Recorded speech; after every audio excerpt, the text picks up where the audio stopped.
Წამალ დამოკიდებულება გლობალური ჯანმრთელობის უმნიშვნელოვანესი პრობლემაა. 2019 წელს ნარკოტიკების მოხმარებამ 600,000 სიკვდილი გამოიწვია, რომელთა 80% ოპიოიდებით იყო განპირობებული.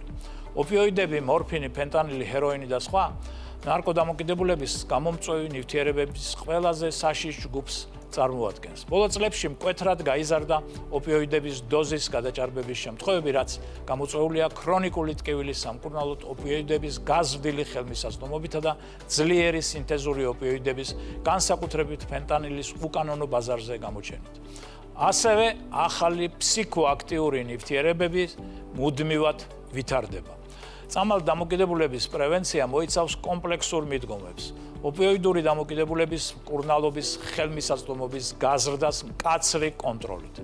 ოპიოიდების ირაციონალური გამოწერის შემცირებას.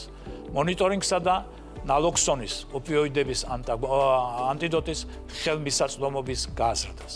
საქართველოში ნარკომანიის პრობლემა მწვავედ დგას. 2024 წლის აპრილის მონაცემებით ქვეყანაში 59,000 ინექციური ნარკოტიკების მომხმარებელია, რაც საკმაოდ მაღალი შეფარდებითი რიცხვია. ხაზგასასმელია, რომ გაზრდილია მოზარდებში ტრანკვილიზატორებისა და სედატივების მოხმარება რეცეპტის გარეშე.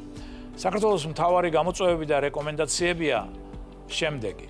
მიუხედავად არსებული თანამედროვე საკანონმდებლო ბაზისა, საჭიროა მისი მუდმივი განვითარება და ჰარმონიზება ევროკავშირის კანონმდებლობასთან. ის კვლავაც ძირითადად დასჯაზია ორიენტირებული და ნაკლებია აქცენტები საზოგადოებრივ ჯანდაცვით ღონისძიებებზე. ეგრეთ წოდებული სააფთიაქო ნარკომანია კვლავ სერიოზულ პრობლემად რჩება. მათი და ზოგადად ნარკოტიკების გაყიდვა ციფრული არხებით არ რთულებს კონტროლს.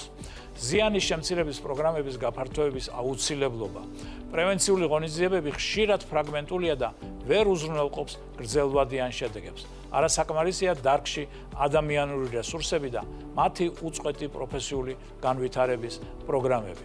კიდევ ერთხელ ხაზს გაუსვამთ, რომ ნარკომანიასთან ბრძოლა საქართველოში მოითხოვს კომპლექსურ, ბალანსირებულ მიდგომას და უკეთეს კოორდინაციას ჯანდაცვის, სამართალდამცავი ორგანოების, სოციალური სერვისებისა და განათლების სექტორებს შორის.